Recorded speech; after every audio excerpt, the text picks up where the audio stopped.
Imaginez être l'homme le plus détesté de votre ville. Vous avez la richesse, le pouvoir, des vêtements luxueux et une maison imposante, mais vous vivez dans un isolement constant, rejeté par tous. Chaque jour, vous êtes confronté à des regards méprisants et à des murmures qui vous traitent de traître. Telle était la vie de Zachée.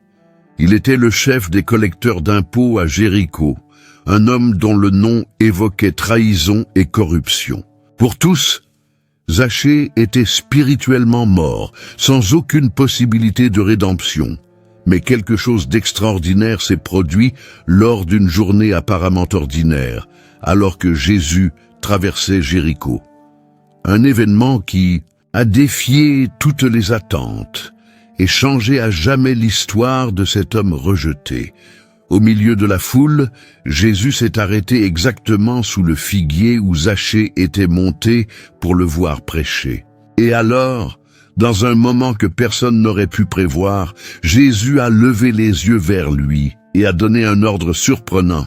« Zachée, descends vite, car aujourd'hui, il me faut demeurer dans ta maison. » Mais pourquoi lui, au milieu de tant d'autres? Qu'a vu Jésus en Zachée que personne d'autre ne voyait et que pourrait révéler cette rencontre inattendue sur le cœur de Dieu? Restez avec nous jusqu'à la fin pour découvrir la vérité derrière ce secret, caché au cœur de cette rencontre qui continue de défier notre compréhension de la justice, de la grâce et de la miséricorde. Zachée, un nom qui, à Jéricho, éveillait des émotions difficiles à décrire.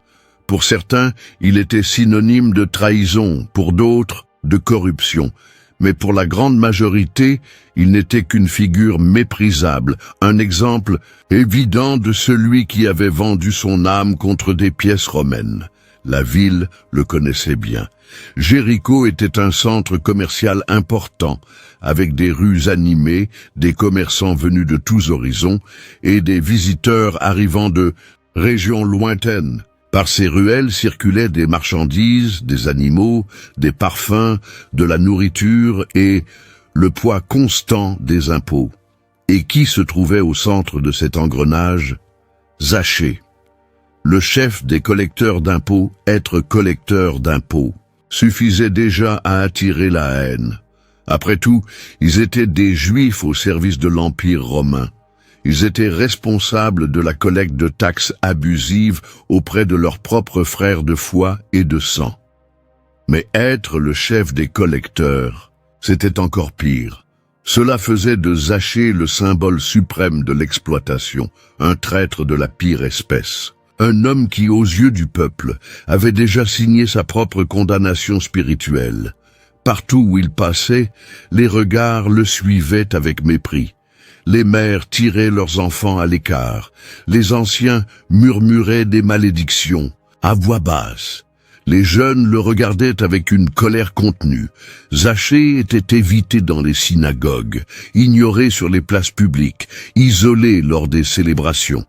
Il n'avait pas sa place dans les fêtes, les réunions familiales, les moments de prière. Sa présence était un rappel constant de tout ce qui n'allait pas en Israël. La domination romaine, l'injustice sociale, la corruption morale, mais ironiquement, c'était un homme riche. Ses vêtements étaient parmi les plus raffinés. Ses sandales, faites de cuir importé, sa maison, l'une des plus grandes de Jéricho. Tandis que beaucoup luttaient pour mettre du pain sur la table, Zachée accumulait des pièces d'or, et pour beaucoup, cela ne faisait qu'alimenter encore plus la haine qu'il lui portait. L'image était claire, un homme qui s'enrichissait aux dépens de la souffrance des autres. Pourtant, à l'intérieur, la réalité était tout autre. Les murs de sa maison pouvaient être recouverts de tapisseries coûteuses. Son cœur, lui, était vide. Les nuits étaient longues, les repas silencieux, les pièces froides. Il n'avait pas de véritables amis, seulement des flatteurs, de faux alliés et d'autres hommes aussi rejetés que lui. Zachée tentait de combler ce vide comme il pouvait. Il achetait plus, investissait davantage, faisait rénover sa maison, acquérait de nouveaux biens. Mais plus il accumulait, plus le gouffre en lui grandissait. Il y avait des nuits où il se demandait si tout cela en valait la peine, si tout cet or pouvait vraiment acheter une forme de respect. Et au fond de lui, il connaissait la réponse. Non. Les souvenirs de son enfance le hantaient aussi. Il avait été un jour un simple garçon juif courant dans les rues de Jéricho, rêvant d'un avenir digne. Peut-être avait-il un jour souhaité devenir rabbin ou un leader respecté de la communauté.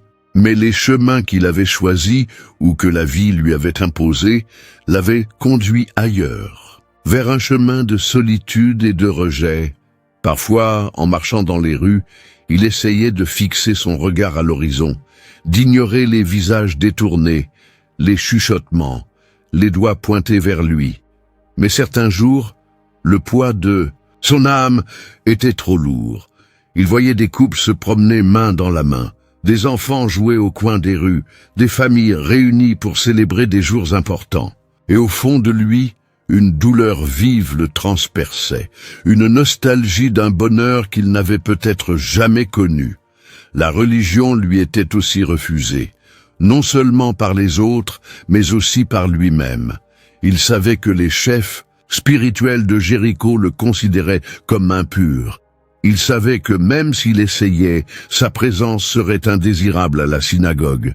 C'était comme si son âme portait un sceau invisible, pécheur sans retour. Ainsi, Zachée continuait à vivre, entre luxe et vide, entre pouvoir et rejet, entre confort extérieur et misère intérieure. Une contradiction ambulante. Un homme qui semblait tout avoir, mais qui en réalité n'avait rien de ce qui comptait vraiment. Mais il y avait quelque chose que personne ne savait. Pas même lui ne le comprenait totalement. Un désir caché, une inquiétude qui grandissait, jour après jour, une voix silencieuse qui l'appelait à autre chose, quelque chose qu'il n'arrivait pas à nommer, mais qu'il ne pouvait plus ignorer. Dans les nuits d'insomnie, en fixant le plafond de sa maison silencieuse, il se demandait « Y a-t-il une chance pour quelqu'un comme moi? Quelqu'un, un jour, me regardera-t-il autrement? Serais-je en toujours le rejeter ?» Et ce doute, cet écho intérieur, commença à grandir de manière irrésistible. Mais même tout ce mépris n'a pas réussi à étouffer un désir secret, caché au plus profond de son cœur. Le désir silencieux dans le cœur de Zachée grandissait, mais autour de lui, le système restait implacable. Jéricho, malgré sa beauté naturelle et son importance commerciale, n'était qu'une pièce de plus sur l'immense échiquier de l'Empire romain. Rome régnait d'une main de fer, et chaque ville, chaque village, chaque famille ressentait le poids de cette oppression. Les rues de Jéricho racontaient des histoires de larmes et de sueur. Le son des pièces tombant dans les sacs de collecte était familier. Mais derrière chaque pièce collectée se cachait le visage d'un père de famille désespéré, d'une veuve n'ayant presque rien à manger, de paysans travaillant jour et nuit simplement pour voir leur subsistance arrachée par des taxes et des impôts. Rome était rusée.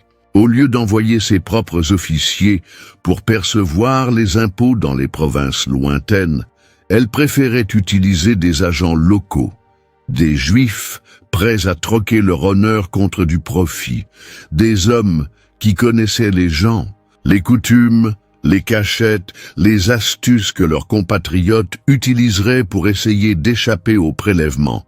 C'est ainsi que naquit la figure du publicain. Ils étaient les collecteurs d'impôts. Ils travaillaient avec des objectifs à atteindre. Ils achetaient au gouvernement romain le droit d'exploiter une région déterminée. Et, une fois le contrat en main, ils avaient presque toute liberté pour prélever autant qu'ils le souhaitaient, tant qu'ils envoyaient à Rome la part qui lui revenait. Zachée n'était pas un simple publicain.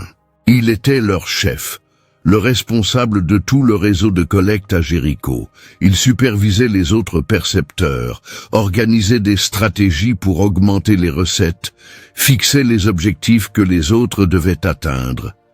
Il ne faisait pas seulement partie du système, il était l'un des piliers qui le soutenaient dans cette région, et cela avait un coût humain, un coût spirituel. Zachée voyait les regards de peur lorsque ses employés frappaient aux portes. Il connaissait les larmes versées après leur visite. Il était conscient des malédictions murmurées contre son nom dans les ruelles et les arrière-cours. Parfois, il entendait des récits de familles qui perdaient leurs terres faute de pouvoir payer les impôts. D'autres fois, des nouvelles lui parvenaient au sujet d'enfants souffrant de faim. Et pourtant, le système exigeait des résultats. Rome n'acceptait aucune excuse. Il y avait aussi le mépris des chefs religieux. Pour les pharisiens et les scribes, les publicains étaient des pécheurs publics, impurs. Ils n'avaient pas leur place dans les synagogues.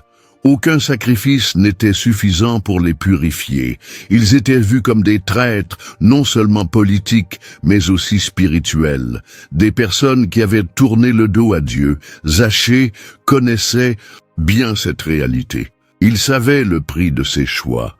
Il savait ce qu'il avait perdu au nom de ce qu'il avait gagné. Mais au début, il s'était convaincu que tout cela en valait la peine. Après tout, qui ne désirait pas la sécurité financière? Qui ne voulait pas de stabilité dans un monde si incertain? Qui ne cherchait pas le respect à travers le pouvoir? Pendant longtemps, ces justifications avaient été son mantra. Mais avec les années, le poids de la conscience avait commencé à grandir. À chaque nouvelle pièce comptée, un nouveau doute surgissait. À chaque nouveau bien acquis, une nouvelle inquiétude l'assaillait. Ce qui autrefois semblait être une réussite avait désormais un goût amer. C'était comme boire de l'eau salée. Plus il essayait d'étancher sa soif de satisfaction, plus il se sentait assoiffé. Le système dans lequel il était impliqué était une machine qui broyait des vies, écrasait des rêves et ne nourrissait que ceux qui étaient au sommet. Et lui, aussi haut qu'il soit, sentait que son âme chutait un peu plus chaque jour. Zachée savait qu'aux yeux de la société, il avait réussi, mais au fond de lui, il se sentait le plus grand des perdants. Les richesses accumulées, les biens immobiliers acquis, les vêtements de luxe, rien ne comblait ce vide intérieur qui grandissait comme une plaie ouverte. Les cris d'injustice du peuple de Jéricho résonnaient dans son esprit, comme s'ils étaient gravés à jamais dans sa conscience.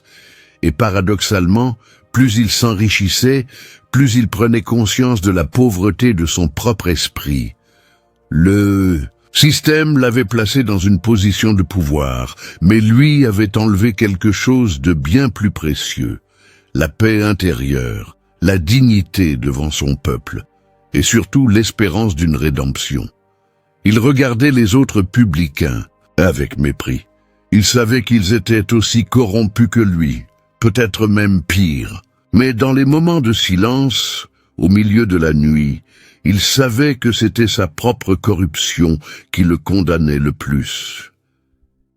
Tandis qu'il comptait des pièces sur la table de son salon, tandis qu'il signait des documents scellant la misère, de familles entières, Zachée laissait parfois son regard se perdre au-delà des rideaux de sa maison, comme s'il cherchait là dehors une réponse. Certaines nuits, il marchait seul dans les couloirs de sa demeure et se demandait « Comment en suis-je arrivé là? Quand ai-je perdu ce qui comptait vraiment ?» Chaque jour, son âme sombrait un peu plus, et plus il grimpait financièrement, plus il s'enfonçait spirituellement. Les pièces d'or brillaient sous la lumière des lampes à huile cette nuit-là. Les murs de pierre de la maison de Zachée reflétaient l'éclat doré comme des témoins silencieux de son ascension financière. Des tapis persans recouvraient le sol froid, des rideaux de lin protégeaient les pièces de la poussière du désert, et les étagères exhibaient des jarres et des coupes en argent importées. Pour n'importe quel visiteur, la maison de Zachée était un symbole de réussite. Mais, pour le maître des lieux, cet endroit était un palais vide. Zachée passait d'une pièce à l'autre, effleurant du bout des doigts les objets de valeur, essayant en vain de trouver satisfaction dans la texture froide des métaux et des pierres précieuses. Sa table était toujours bien garnie, avec des mets venus de contrées lointaines. Vins vieillis, fruits exotiques, épices coûteuses. Tout ce que l'argent pouvait acheter, il l'avait. Mais l'essentiel lui manquait. Chaque nuit, lorsqu'il se couchait sur des draps de tissu noble, l'insomnie devenait sa fidèle compagne. Le confort du corps n'arrivait pas à apaiser le tumulte de son âme. Les questions le poursuivaient, envahissaient ses pensées, même aux heures de plus grande fatigue. Pourquoi est-ce que je me sens toujours ainsi? Pourquoi ce vide? Grandit-il, alors que tout autour de moi respire la prospérité. Pendant la journée, Zachée essayait de se distraire avec les affaires, les contrats, les stratégies de collecte. Il ordonnait à ses subordonnés d'être plus rigoureux dans les prélèvements. Il élargissait ses possessions. Il concluait des accords commerciaux. Mais dès que le silence de la nuit tombait sur Jéricho, l'écho de sa conscience revenait avec une force renouvelée. Il se souvenait de comment tout avait commencé. Au départ, l'ambition semblait être un outil pour gagner sa vie. Un jeune juif rejeté par les religieux, sans grandes opportunités dans la société, qui avait trouvé dans les impôts un chemin vers la prospérité.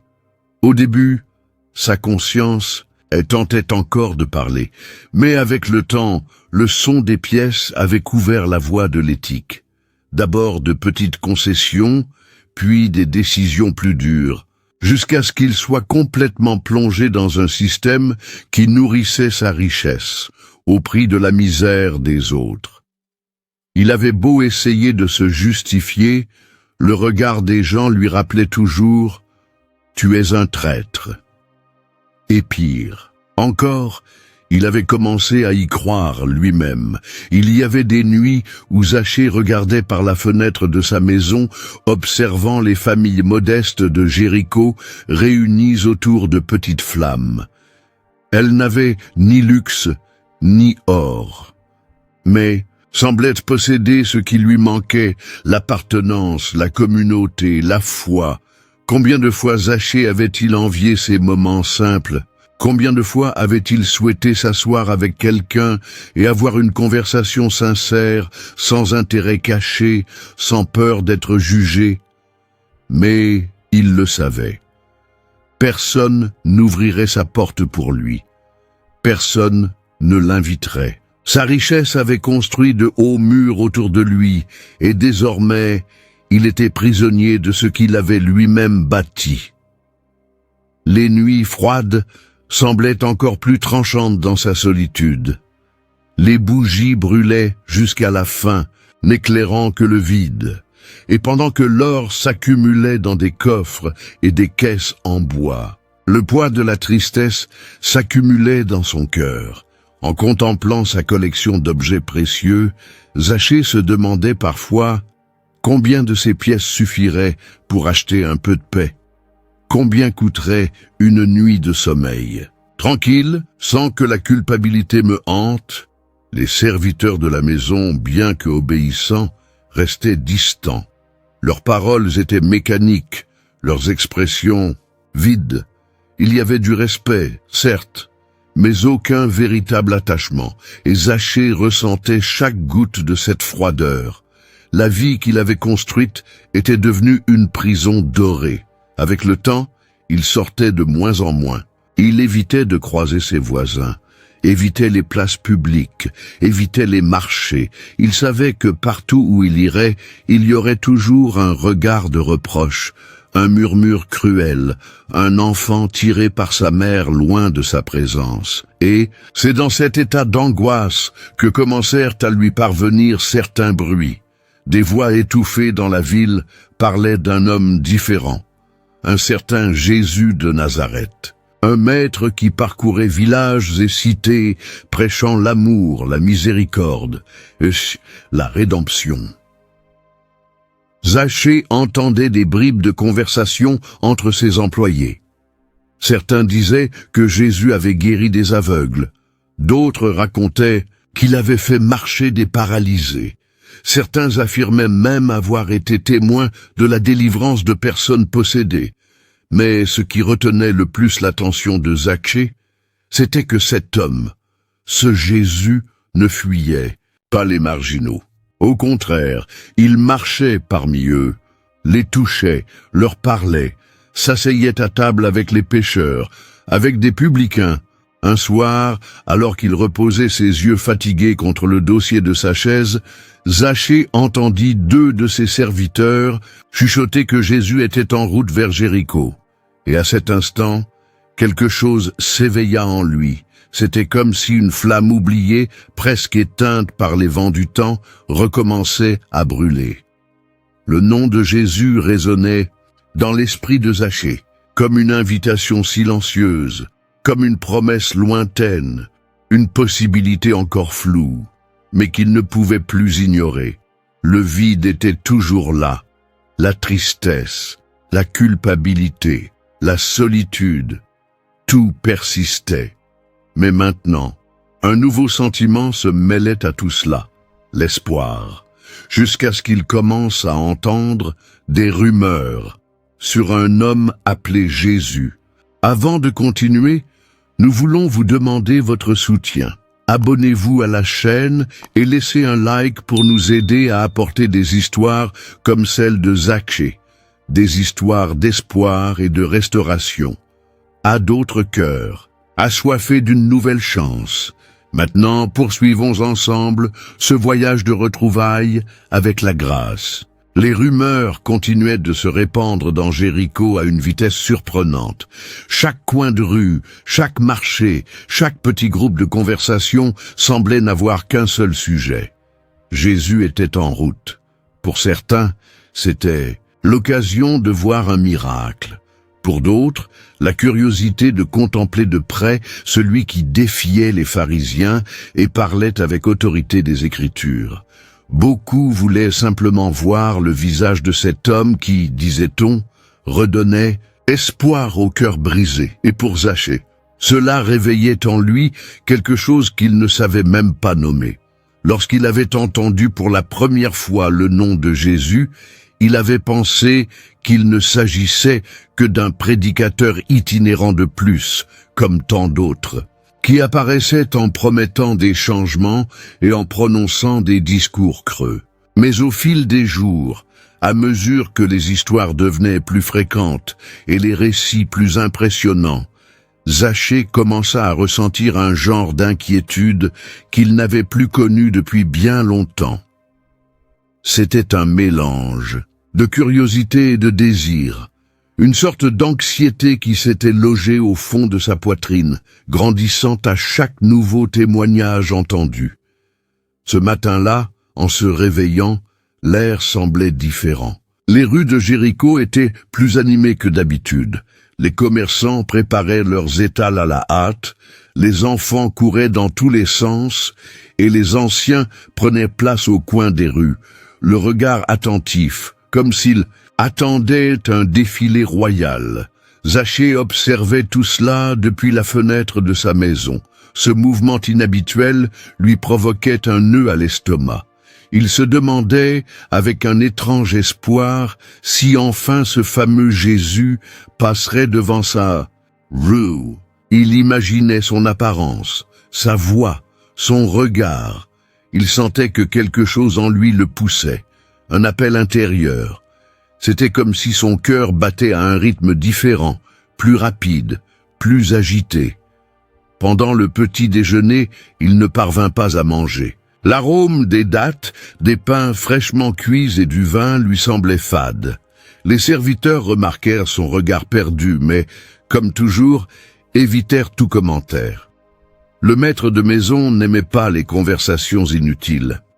Mais Zachée pouvait à peine se contenir. Soudain, sans raison logique, il se sentit poussé à sortir. Il parcourut les pièces de sa maison, prit son manteau le plus simple, il ne voulait pas attirer l'attention à ce moment-là, et sortit. Dans la rue, dès qu'il posa le pied sur le trottoir de pierre, il fut accueilli par l'agitation. Des personnes de tous âges et de toutes classes sociales se précipitaient pour trouver une bonne place le long de la route par laquelle Jésus passerait. Certains portaient des enfants sur leurs épaules, d'autres brandissaient des rameaux de palmiers. Il y avait des malades, des personnes âgées, des mères avec des bébés dans les bras, tous avec une lueur d'attente dans les yeux. Le cœur de Zachée se mit à battre encore plus fort. Il avançait à petits pas, essayant de se fondre dans la foule. Mais ce n'était pas facile. Sa silhouette était trop connue à Jéricho. Même avec des vêtements plus discrets, les gens le reconnaissaient. Des murmures commencèrent à s'élever autour de lui. « Regarde là. Le traître, le chef des collecteurs d'impôts, que fait-il ici? Viendrait-il même taxer Jésus ?» Ses commentaires lui coupaient comme des lames invisibles. Mais pour la première fois depuis très longtemps, Zachée s'en moquait. Il y avait un désir plus fort qui le poussait. Quelque chose qui surpassait la honte, la peur, l'orgueil. Il devait voir Jésus. Il devait au moins une fois croiser le regard de cet homme dont on disait tant de choses. Peut-être, juste peut-être, il verrait Zachée d'une façon différente. Peut-être, mais un problème devenait de plus en plus évident. La foule, plus les gens s'agglutinaient de chaque côté de la route, moins il y avait d'espace. Zachée, de petite taille, ne parvenait même pas à voir au-delà des dos et des têtes qui l'entouraient.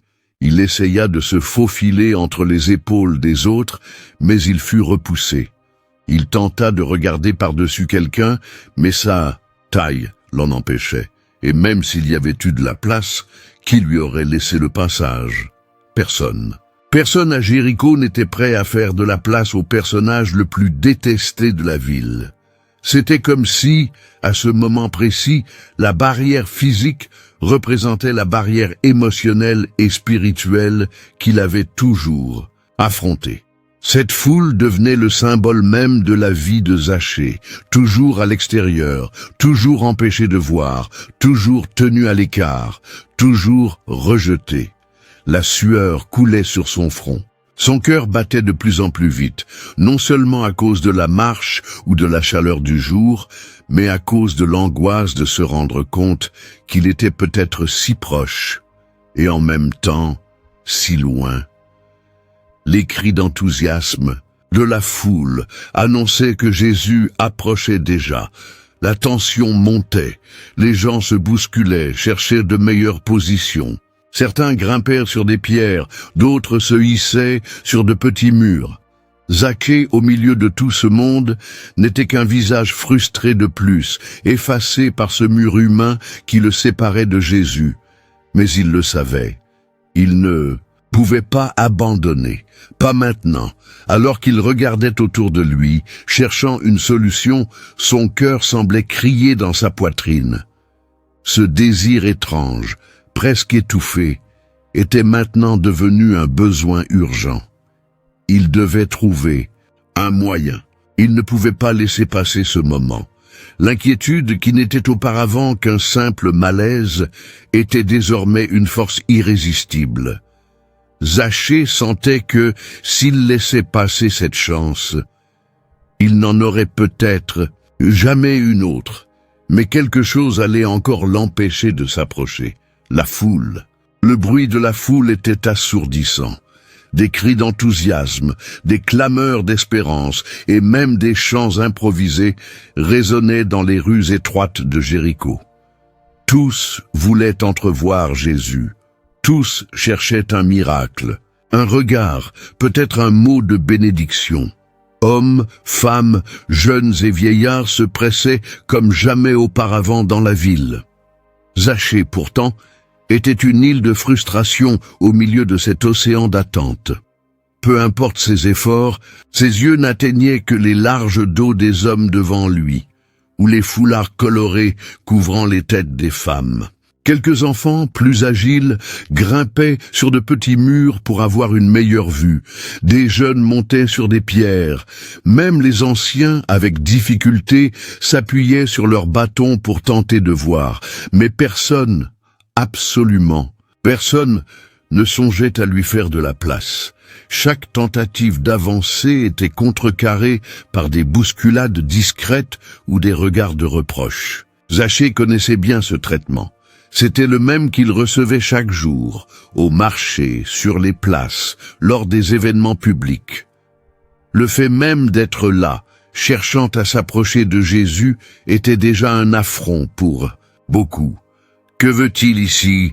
murmura une femme en serrant sa bourse de pièces contre sa poitrine, comme si Zachée allait la voler sur place. « Il vient peut-être prélever la dîme de Jésus aussi. » Ironisa un homme, riant suffisamment fort pour que Zachée l'entende. Les sourires sarcastiques et les regards tranchants étaient comme des flèches invisibles, mais douloureuses. Chaque pas qu'il faisait semblait être un rappel de son statut d'indésirable, de sa présence non souhaitée, de ce que même au milieu de la foule, il restait un solitaire. Et ce qui l'agaçait le plus, c'était de constater que derrière toute cette foi apparente, les gens autour de lui nourrissaient encore la même haine que toujours. Zachée tenta de se hisser sur la pointe des pieds, mais cela ne servit à rien. Son petit corps était un obstacle physique, mais il savait que c'était surtout le reflet de sa condition spirituelle. Il était petit, non seulement en taille, mais aussi dans la considération sociale, dans la dignité aux yeux des autres, dans sa propre estime. Un instant, il pensa à abandonner, faire demi-tour, rentrer chez lui et mettre fin là à ce désir irrationnel de voir Jésus. « À quoi bon essayer ?» murmura-t-il pour lui-même. « Je sais qu'il ne va pas me regarder. Il est un homme saint. Et moi, je suis ce que je suis. » Mais l'instant suivant, comme si une force invisible le poussait, Zachée inspira profondément. Il y avait quelque chose de plus grand qui le portait ce jour-là. Une inquiétude plus forte que la honte. Un espoir qui étouffait la peur. Il regarda autour de lui, cherchant des alternatives. La foule, de plus en plus dense, empêchait tout passage.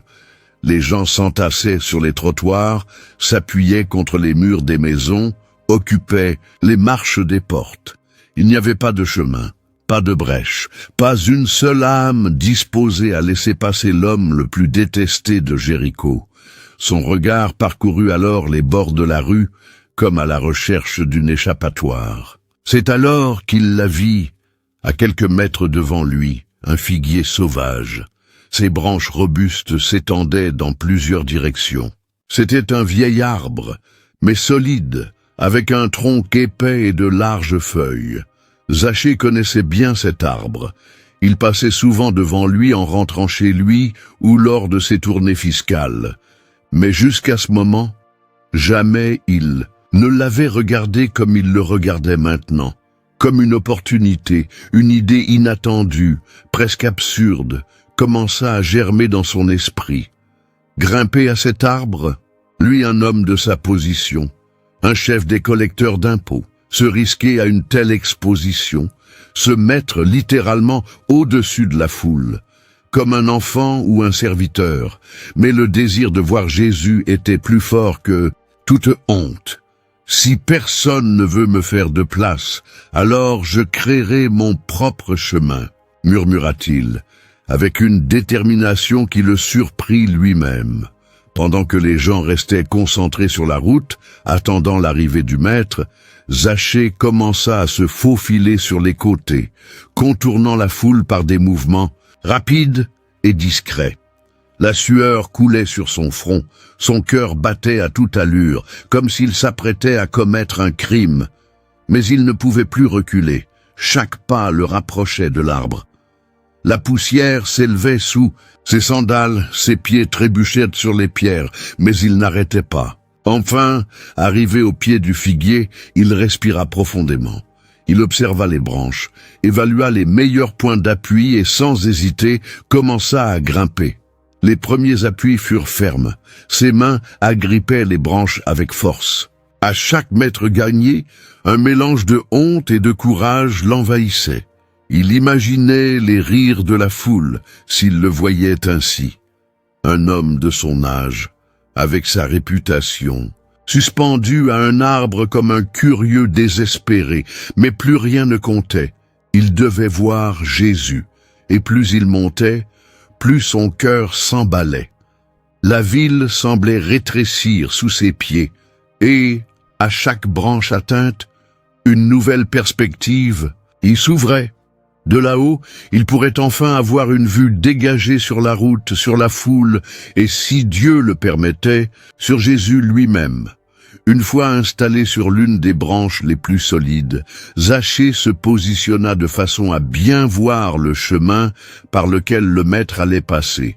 Sa poitrine haletait, sa respiration était lourde, mais son regard restait fixé, et à cet instant, pour la première fois depuis des années, il ne se sentit pas impuissant.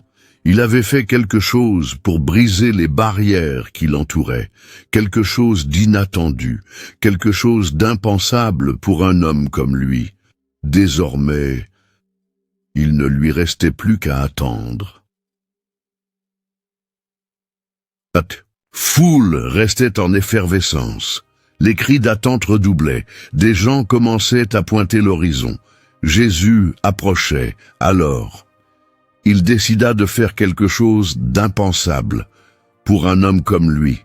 Le figuier sauvage se balançait doucement sous la caresse du vent chaud de ce matin à Jéricho.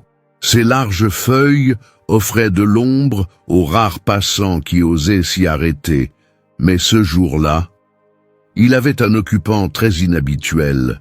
Zachée, là-haut, accroché entre les branches, son manteau froissé, les mains écorchées et le visage en sueur, se trouvait Zachée. La poussière de l'ascension collait encore à ses vêtements. Ses genoux tremblaient légèrement, non seulement à cause de l'effort physique, mais aussi par la conscience aiguë que de cette hauteur, il était totalement visible de tous. De là-haut, il voyait la foule comme jamais auparavant, une masse de visages anxieux, de bras levés, de personnes se pressant pour un espace minuscule le long de la route. Le brouhaha montait à chaque instant. Quelqu'un cria le nom de Jésus et le peuple répondit en chœur, comme une mer de voix à l'unisson. Zachée, lui, restait là, immobile entre les branches, tentant de contrôler sa respiration. La scène avait quelque chose de presque comique. Un homme de sa position, connu comme l'une des figures les plus riches et redoutées de la ville, maintenant suspendu à un arbre. Et comme un enfant curieux. Dans un autre contexte, cela aurait sans doute été un sujet de moquerie, et c'était peut-être déjà le cas. Tandis que certains gardaient les yeux rivés sur la route, d'autres commençaient à remarquer sa présence là-haut. De petits groupes pointaient discrètement. Certains riaient à voix basse. D'autres secouaient simplement la tête en signe de mépris. « Regarde là-haut, le grand chef des collecteurs d'impôts, suspendu comme un gamin. »« Malicieux !» se moqua un jeune homme, tirant son ami pour lui montrer. « Il cherche peut-être un nouveau poste pour prélever des impôts. » Ironisa un autre, déclenchant des rires autour de lui. Mais Zachée ne s'en souciait pas à cet instant. Il y avait quelque chose de plus fort que la peur du ridicule.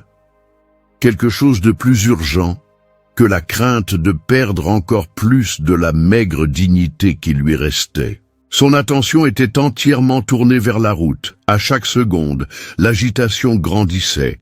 La poussière commençait à se lever à l'horizon, indiquant que le cortège approchait.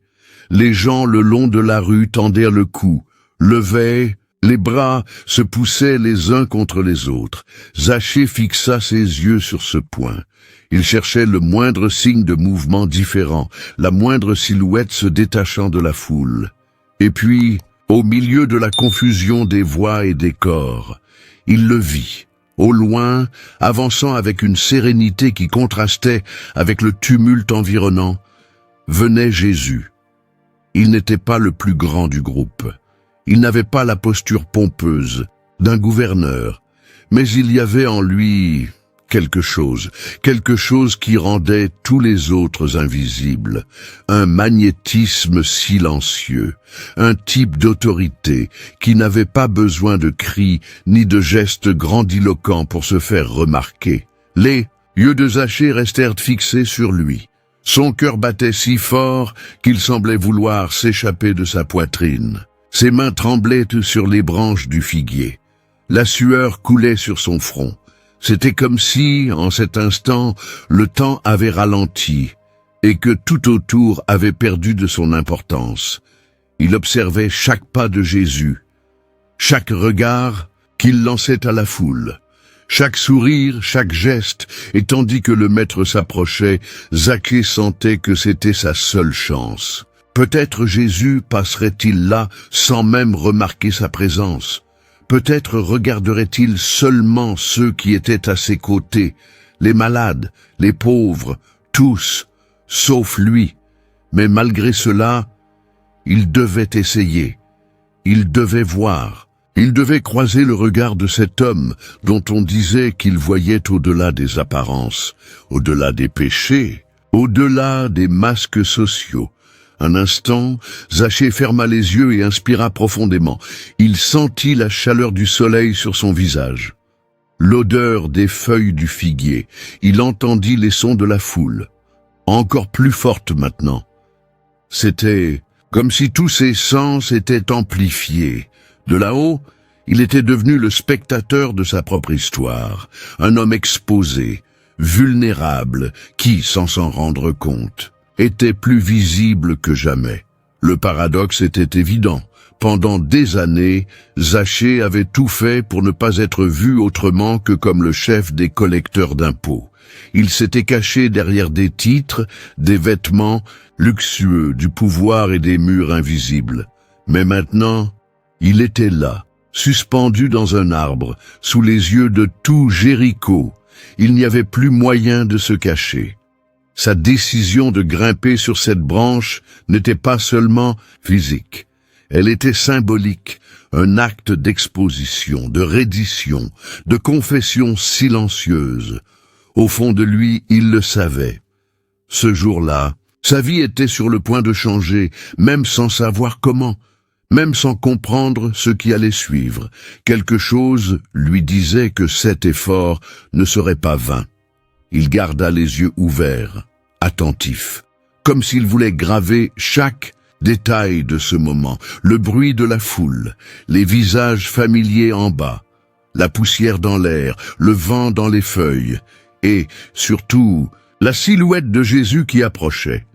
Zachée s'ajusta sur la branche, cherchant une position plus stable. Son cœur battait si fort qu'il semblait résonner dans ses oreilles. Et, sans qu'il ne s'en rende compte, à cet instant précis, d'autres yeux commencèrent à se fixer sur lui. Il ne savait pas encore qu'il n'était pas le seul à observer. Le bruit des pas de Jésus sur le sol poussiéreux de Jéricho était presque inaudible au milieu du brouhaha de la foule. Les gens autour s'agitaient, l'appelaient, tendaient les mains, chacun portant en lui son propre espoir. Une guérison, une parole d'espérance, un toucher, un miracle. Zachée, accroché aux branches du figuier, observait avec les yeux grands ouverts. Il pouvait maintenant voir Jésus de plus près. Il distinguait des détails qu'il n'avait jusqu'ici qu'imaginés. Les traits simples de son visage, la sérénité de son expression, la fermeté de chacun de ses pas. Il y avait dans cette figure une autorité tranquille, une présence qui rendait le tumulte de la foule presque lointain, secondaire. Jésus avançait lentement, attentif à ceux qui l'entouraient. Il s'arrêtait pour toucher un enfant, souriait à un vieillard, échangeait quelques mots avec une femme qui lui tendait un vase d'eau. Le maître marchait avec un regard qui semblait traverser les corps pour atteindre les âmes. Zachée se pencha un peu plus, les yeux rivés sur lui. Un mélange d'anxiété et d'espérance grandissait en lui. Son cœur battait à toute vitesse, comme si chaque battement était une supplique silencieuse. « Regarde-moi, juste un regard, rien qu'un regard. » Et puis, cela arriva lorsque Jésus se trouva juste en dessous du figuier, au milieu de la confusion des voix, des bousculades et des attentes. Il s'arrêta. Simplement, il s'arrêta. C'était comme si le temps s'était figé pendant un instant. Les conversations cessèrent. Le brouhaha diminua. Un silence soudain tomba sur ce coin de rue, comme si l'air lui-même était suspendu. Tous les regards autour se tournèrent vers lui, attendant la raison de cet arrêt inattendu. Certains pensaient que Jésus allait parler à un enfant à ses côtés, d'autres imaginaient qu'il allait accomplir un miracle à cet instant précis.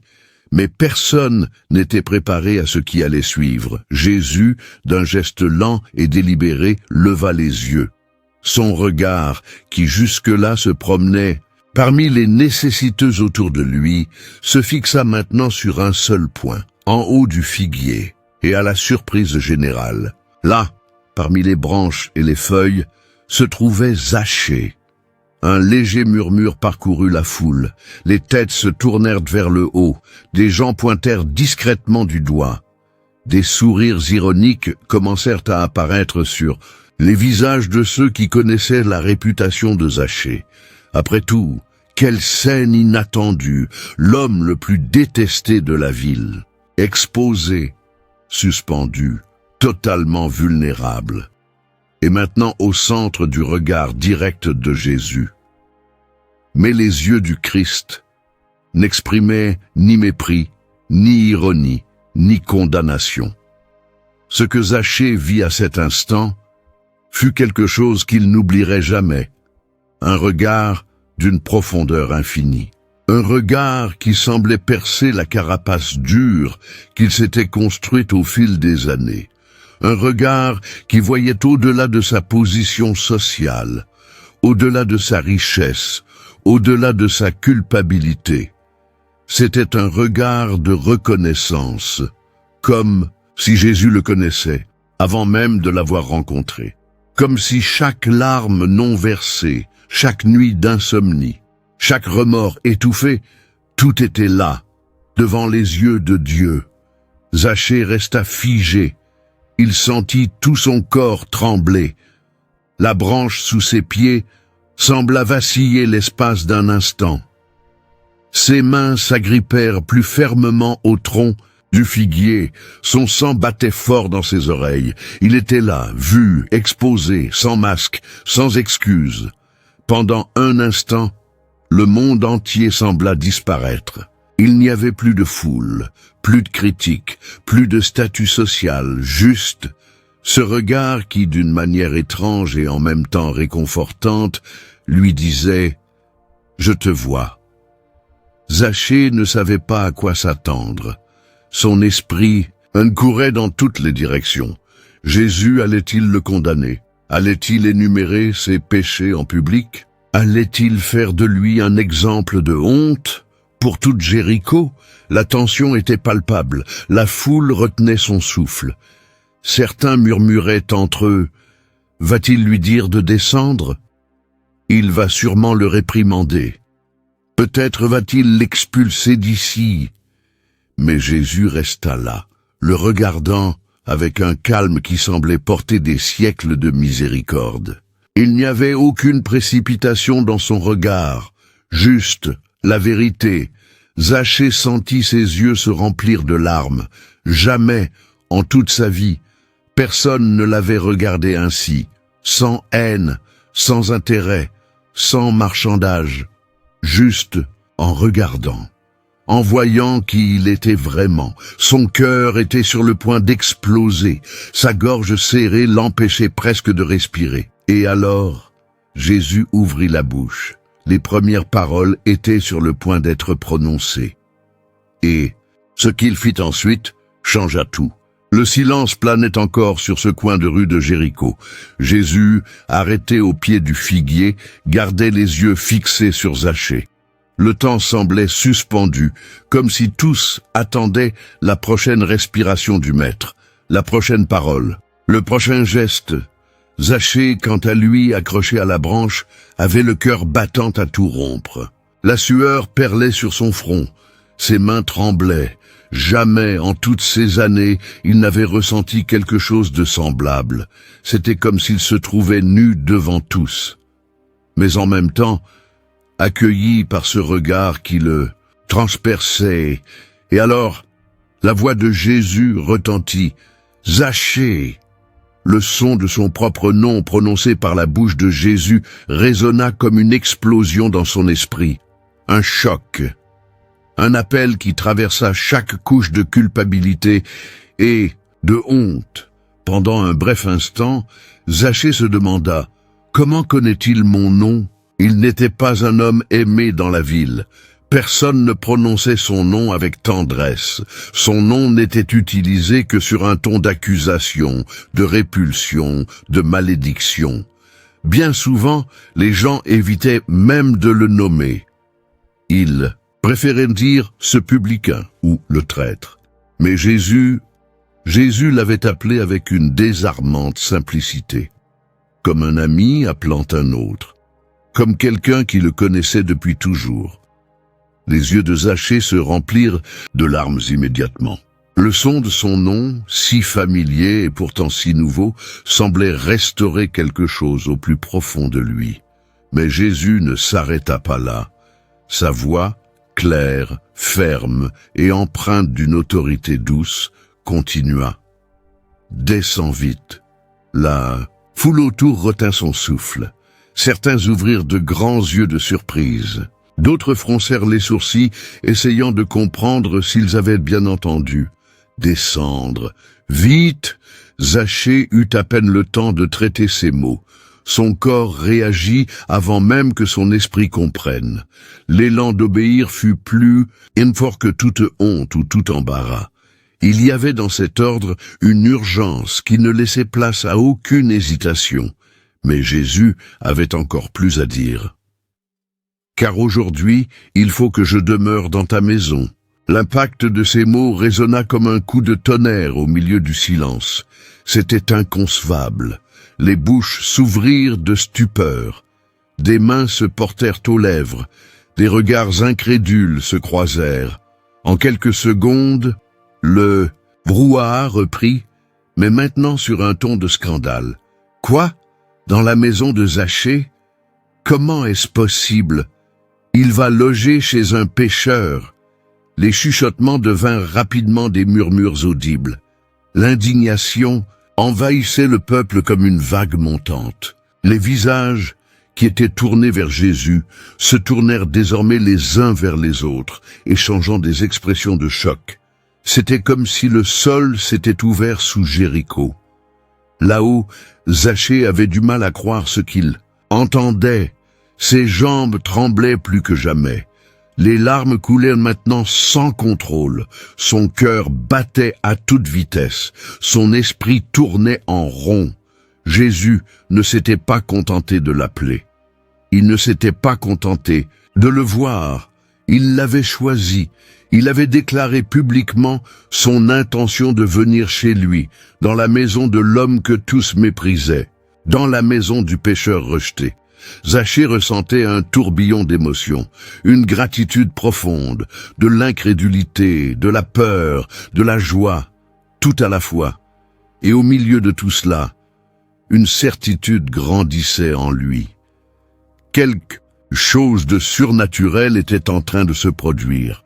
Alors qu'il descendait du figuier, les branches égratignant ses jambes, ses vêtements devenant encore plus froissés, il ne pouvait penser à autre chose qu'à ces paroles « Aujourd'hui, chez toi ».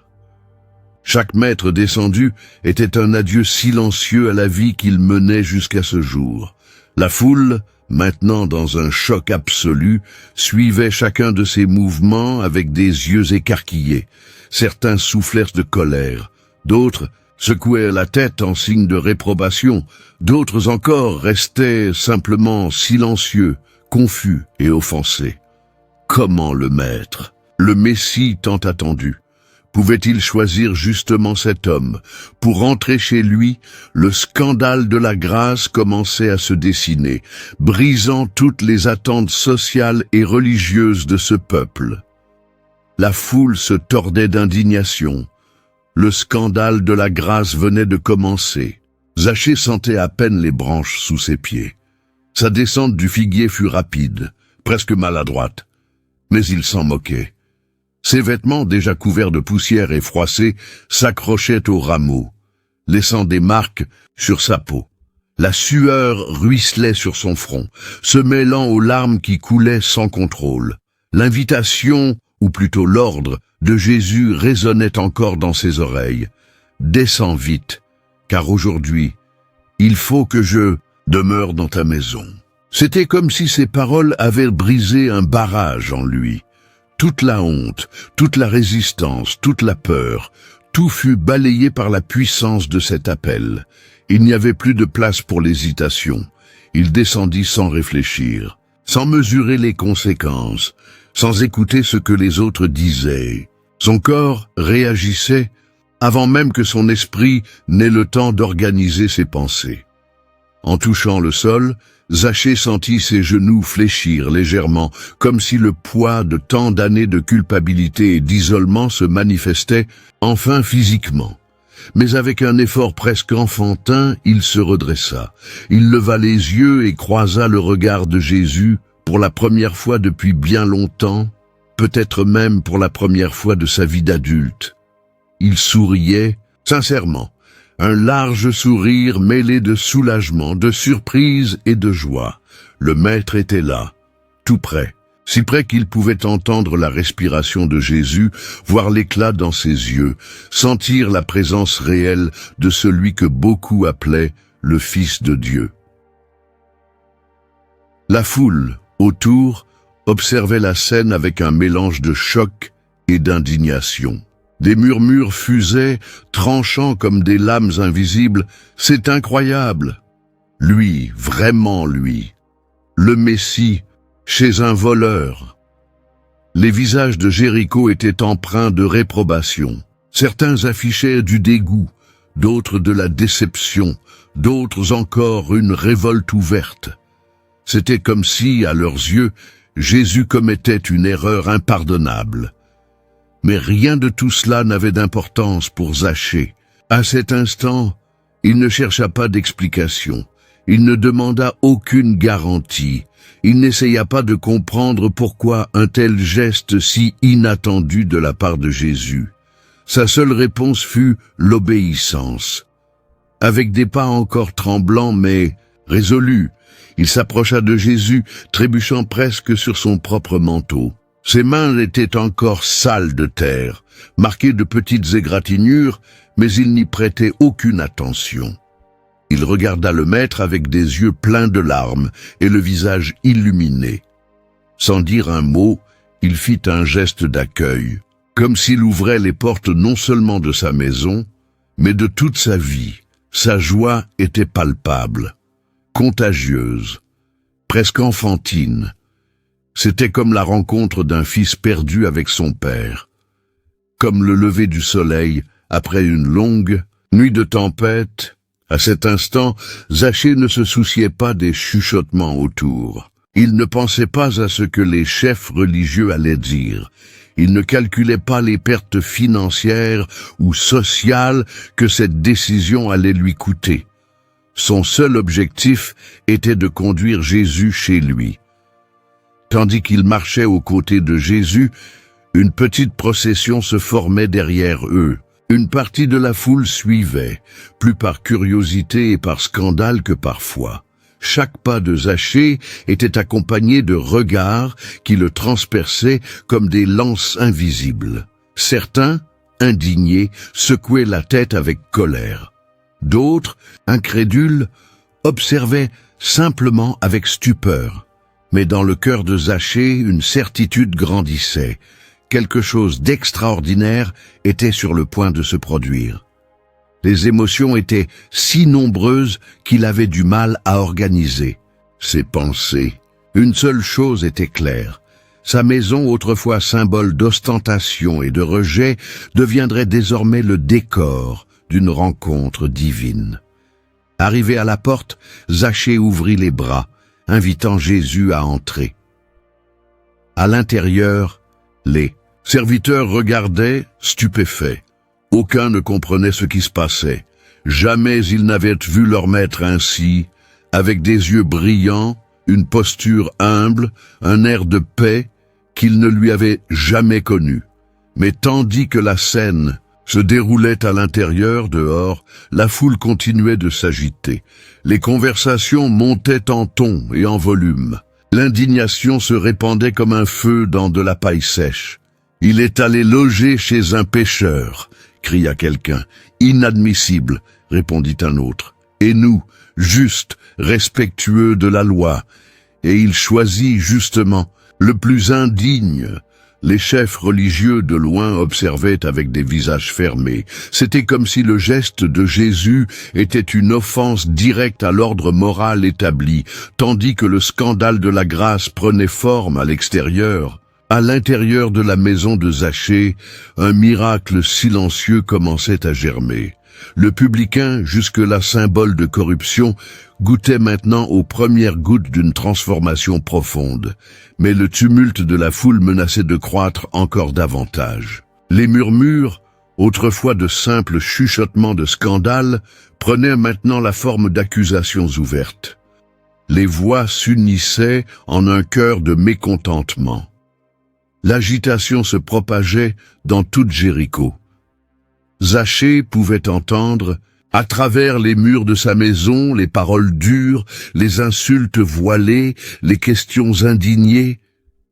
Et pendant un bref instant, il se demanda « Est-ce que cette joie que je ressens résistera à tout cela?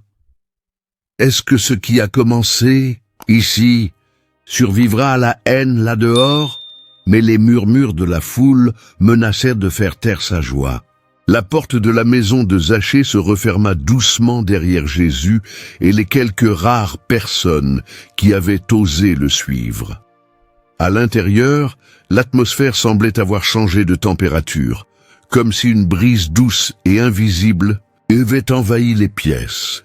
Zachée resta immobile un instant, respirant profondément, essayant de comprendre ce qui venait de se passer. Ses yeux parcouraient les meubles, les tapisseries, les objets de luxe qui, jusqu'à ce moment, représentaient sa plus grande conquête, mais qui, face à la présence de Jésus, semblaient soudain perdre tout éclat. La maison d'un homme, rejetée et construite sur les fruits de l'exploitation et de l'injustice, devenait maintenant le théâtre de quelque chose de saint. Les serviteurs regardaient, effrayés. Jamais, en toutes leurs années de service, ils n'avaient vu leur maître agir ainsi. Zachée allait et venait avec une nervosité presque enfantine, réorganisant rapidement le salon, demandant de l'eau fraîche, essuyant la poussière accumulée sur la table. C'était comme si, pour la première fois, la maison devait réellement être prête à recevoir quelqu'un qui en valait la peine, apporter des fruits, apporter le meilleur vin et du pain frais, demanda-t-il d'une voix émue, les mains tremblantes. Jésus observait tout cela avec ce même regard serein. Il s'assit calmement, comme s'il connaissait cet endroit depuis longtemps, comme si ce moment était déjà écrit dans les pages invisibles de l'éternité. Zachée s'arrêta un instant devant lui. Il resta là, debout, presque sans savoir quoi dire ou faire. Son cœur semblait prêt à exploser dans sa poitrine. Son esprit, autrefois habitué au calcul et au profit, cherchait maintenant des mots capables d'exprimer le tourbillon d'émotions qui le submergeait. Il était étrange de réaliser que cette maison, qui avait si souvent été le théâtre de rencontres pour des accords malhonnêtes, devenait maintenant un sanctuaire improvisé, l'endroit qui avait entendu tant de conversations sur les impôts, les extorsions et les profits illicites, accueillaient désormais la présence du Fils de Dieu. Les murs qui avaient résonné de cris de colère et de désespoir de débiteurs recevaient maintenant des paroles de grâce et d'espérance. Tandis que Zachée s'affairait, préparant tout en un temps record, les regards échangés entre les serviteurs révélaient leur incrédulité. « Lui, ici ?» murmura l'une des plus anciennes servantes, se cachant derrière le rideau, espionnant discrètement. Certains collecteurs d'impôts, amis et collègues de Zachée, furent également prévenus en urgence. Curieux, ils s'approchèrent, entrant prudemment dans la maison. Les plus audacieux restèrent adossés au mur, observant de loin. D'autres restèrent sur le seuil de la porte, craignant d'être vus par les chefs religieux qui, certainement, étaient encore dehors. Toujours indignés, la foule d'ailleurs ne s'était pas dispersée. Dehors, les voix continuaient de s'élever. Ceux qui auparavant avaient couru pour voir des miracles murmuraient maintenant entre eux. Certains pleuraient de frustration, d'autres frappèrent du pied en signe de révolte. C'était comme si le choix de Jésus représentait une insulte, directe à leur conception de la justice. Nous, les fidèles, laissés de côté. Il loge chez un pécheur, inacceptable, mais à l'intérieur de la maison régnait une paix qui contrastait avec le tumulte extérieur. Zachée, les yeux encore embués, s'approcha de Jésus en tenant une jarre d'eau pour laver les mains du Maître. Ce n'était pas une coutume qu'il suivait avec dévotion auparavant. Mais à cet instant, cela lui sembla le minimum qu'il pouvait faire. En tendant la jarre, ses mains tremblaient tellement qu'un peu d'eau tomba sur la serviette avant même que Jésus n'y touche. Le regard de Jésus, cependant, resta bienveillant. Après avoir lavé ses mains, Jésus accepta un morceau de pain. Ce geste simple eut un impact profond sur Zachée. C'était comme si, en mangeant là, Jésus déclarait « Cet endroit est maintenant un lieu où je me sens chez moi ». Chaque détail de cette scène semblait chargé d'une signification qui dépassait l'ordinaire. Les paroles étaient rares, mais les regards disaient beaucoup. Zachée s'agenouilla, là même, près de la table, sans se soucier de qui pouvait le voir. Sa voix tremblante brisa le silence. « Seigneur, merci d'être venu, de m'avoir regardé, de m'avoir appelé, d'être ici. » Jésus se contenta de sourire, un sourire discret, mais rempli de grâce. Sa présence emplissait la maison comme un parfum doux. L'air semblait plus léger. Même les murs, autrefois froids, semblaient s'être réchauffés grâce à cette visite. Pendant quelques instants, Zachée oublia les visages furieux à l'extérieur. Les jugements, les critiques. Tout ce qui comptait, c'était cette présence. La certitude que Dieu était là, en chair et en os, dans sa maison, dans son histoire, et même sans que beaucoup de mots soient échangés. Une transformation invisible commençait déjà à naître dans le cœur de cet homme. Pourtant, à chaque minute qui passait, les voix à l'extérieur se faisaient plus fortes. La foule s'agitait. La résistance à ce qui se passait à l'intérieur commençait à prendre de l'ampleur. Il devrait être avec les justes, pas avec les pécheurs. C'est une insulte à la loi. Et les questions suspendues dans l'air étaient nombreuses. Comment Jésus peut-il choisir quelqu'un comme Zachée? Que cherche-t-il à prouver avec cela? Jusqu'où ira cette grâce qu'il prêche tant? Le scandale de la grâce, qui avait commencé sur la route, prenait maintenant de nouveaux contours à l'intérieur de cette maison. Et pourtant, beaucoup n'arrivaient toujours pas à accepter cette scène. Le soleil de Jéricho commençait à décliner vers l'horizon, projetant de longues ombres dans les ruelles et sur les murs des maisons. Mais, en ce fin d'après-midi, la plus grande ombre qui planait sur la ville ne venait pas du mouvement. Des astres, mais du cœur de la foule qui s'entassait encore devant la maison de Zachée, Le brouhaha devenait plus intense à chaque minute. Les personnes qui étaient venues par simple curiosité étaient maintenant emportées par une vague croissante d'indignation. Les voix, autrefois discrètes, s'élevaient maintenant sur des tons de réprobation ouverte. Il est chez un pécheur. Comment est-ce possible? Le Messie, celui qui dit représenter Dieu, hébergé chez un voleur? C'est un scandale, un affront à la sainteté de la loi. Ceux qui s'étaient toujours considérés comme les défenseurs de la justice et de la morale étaient visiblement troublés. Les pharisiens, le visage fermé, murmuraient entre eux, gesticulant avec irritation.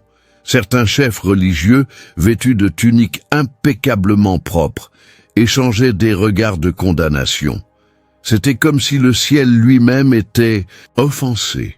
Dans l'esprit de beaucoup, le simple fait que Jésus ait franchi la porte de cette maison était une raison suffisante pour douter de son autorité. Après tout, quel genre de prophète irait se mêler à un homme comme Zachée? Pendant ce temps, à l'intérieur de la maison, l'ambiance était tout autre. Jésus restait serein, comme si tout le vacarme extérieur n'était qu'un écho lointain. Il conversait avec Zachée sur un ton de simplicité désarmante. Il n'y avait pas de sermon, pas de reproche, juste sa présence, son écoute, son regard. La grâce était là, respirable, et presque palpable, mais le choc entre le monde extérieur et ce qui se passait à l'intérieur de cette maison était inévitable. Dehors, la foule réclamait une réaction. Beaucoup s'attendaient à ce que Jésus sorte, présente des excuses, déclare que tout cela n'était qu'un malentendu. D'autres espéraient que Zachée soit publiquement humilié, que Jésus le confronte et, pourquoi pas, l'expulse de sa propre maison au nom de la justice divine. Mais rien de tout cela n'arriva. Le silence de l'attente ne faisait qu'alimenter la colère. Certains hommes commencèrent à lancer de petits cailloux contre la façade de la maison, pas assez forts pour briser quoi que ce soit, mais comme un geste symbolique de protestation. Les femmes murmuraient entre elles, échangeant des regards de désapprobation. Les plus jeunes criaient des phrases d'indignation, tentant d'attirer l'attention de Jésus sur ce qu'ils considéraient comme une grave erreur de conduite. Il devrait être avec nous, les justes, les fidèles, à la loi. Pourquoi lui? Pourquoi le pire d'entre nous? La question résonnait sur différentes lèvres, mais, au fond, tous partageaient la même révolte. La grâce de Jésus semblait injuste, scandaleusement injuste. Pour un peuple habitué à mesurer la spiritualité par le mérite, les bonnes œuvres et les apparences extérieures, le geste de Jésus était une offense directe au système religieux établi. Et, ironiquement, ce jour-là, ce n'est pas Zachée qui devint le centre de la plus grande accusation, mais le Christ lui-même. Ce qui n'était au début que des murmures prenait maintenant la forme de cris. Il est allé loger chez un pécheur. Comment peut-il prétendre être un envoyé de Dieu? Jésus entendait tout. Il savait exactement ce qui se passait dans le cœur de ceux qui étaient dehors, mais il resta là où il était, avec une paix inébranlable. À l'intérieur, Zachée, bien conscient de tout le tumulte, se concentrait sur une seule chose, la présence de Jésus. Il sentait qu'une transformation silencieuse était en train de naître en lui. Quelque chose qu'il ne savait pas nommer, mais qui était réel, vivant, palpitant.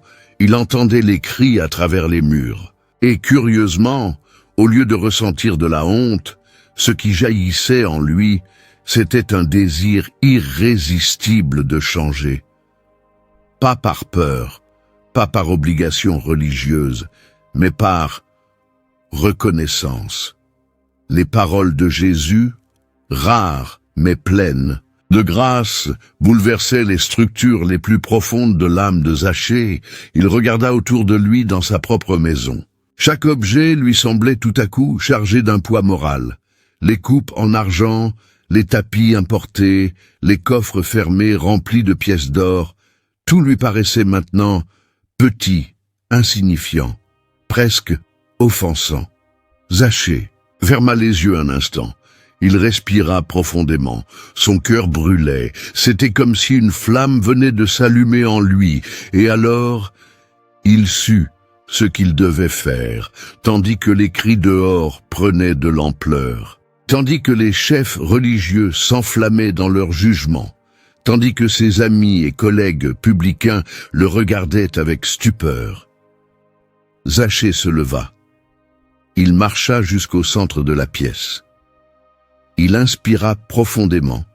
Une fois deux, plus, il regarda Jésus et d'une voix ferme, même si un peu tremblante d'émotion, il parla, assez fort pour que non seulement ceux qui étaient à l'intérieur entendent, mais aussi pour que ces mots traversent les fenêtres et atteignent les oreilles indignées de l'extérieur. Mais, tandis que le peuple critiquait, Zachée était sur le point de faire quelque chose de surprenant. Zachée inspira profondément. Son cœur battait encore avec force dans sa poitrine. Chaque fibre de son être semblait vibrer entre la tension des cris venant de l'extérieur et le silence accueillant à l'intérieur de sa propre maison. Il savait que ce moment portait un poids éternel. Il savait qu'il ne pouvait pas rester silencieux. Avec un effort visible, il se leva de là où il se trouvait. Ses jambes tremblaient encore légèrement, mais sa décision était plus ferme que jamais. Il regarda Jésus, et le regard encourageant du Maître fut tout ce dont il avait besoin pour faire le pas suivant. Zachée tira une chaise vers le centre de la pièce, grimpa dessus, comme si ce petit geste symbolisait sa volonté d'être entendu, non seulement par ceux qui étaient à l'intérieur de la maison, mais par toute Jéricho.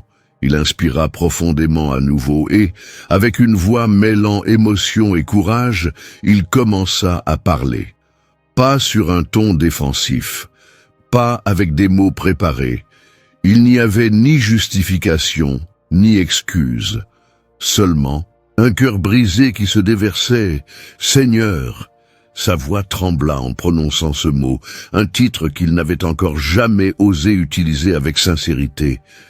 J'ai décidé. Un silence soudain tomba, à la fois à l'intérieur de la maison et dans les environs, comme si les murs avaient des oreilles, comme si le vent lui-même s'était arrêté pour écouter ce que le chef des collecteurs d'impôts allait dire. « Je vais donner la moitié de mes biens aux pauvres. » Le choc fut immédiat.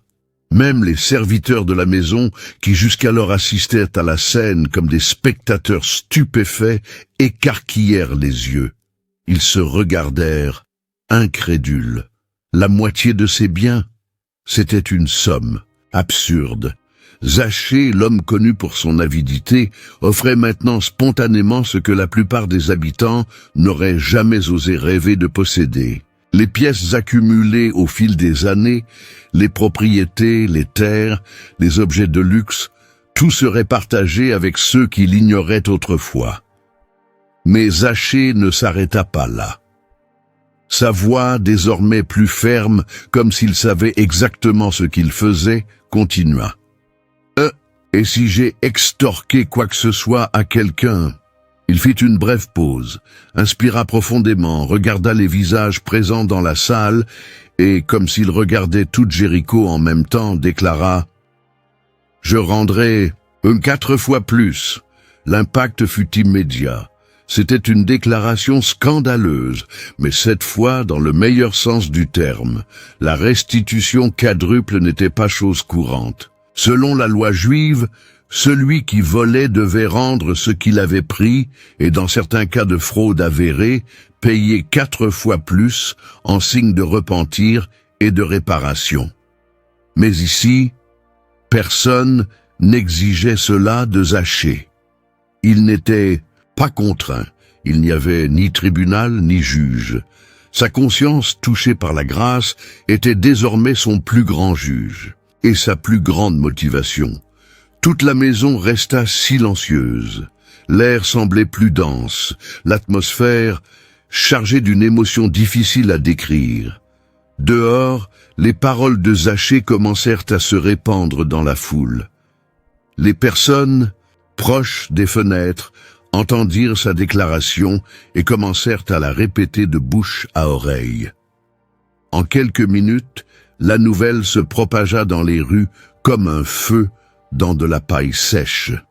Il va donner la moitié de ses biens aux pauvres et il va rendre 4 fois plus à ceux qu'il a lésés. Les visages d'incrédulité, qui quelques minutes plus tôt n'exprimaient que colère et mépris, commencèrent maintenant à se transformer en confusion. Certains gardaient encore un regard dur, refusant de croire. D'autres fronçaient les sourcils, essayant de comprendre si tout cela était réel. Les pharisiens, jusque-là prêts à lancer des jugements plus sévères, restèrent sans voix. La foule, auparavant unie dans la condamnation, se divisait maintenant entre ceux qui restaient le cœur endurci et ceux qui, secrètement, commençaient à admirer le courage de cet homme. À l'intérieur, Zachée respirait encore avec difficulté. Il sentait comme s'il venait de retirer de lui un poids accumulé pendant des années.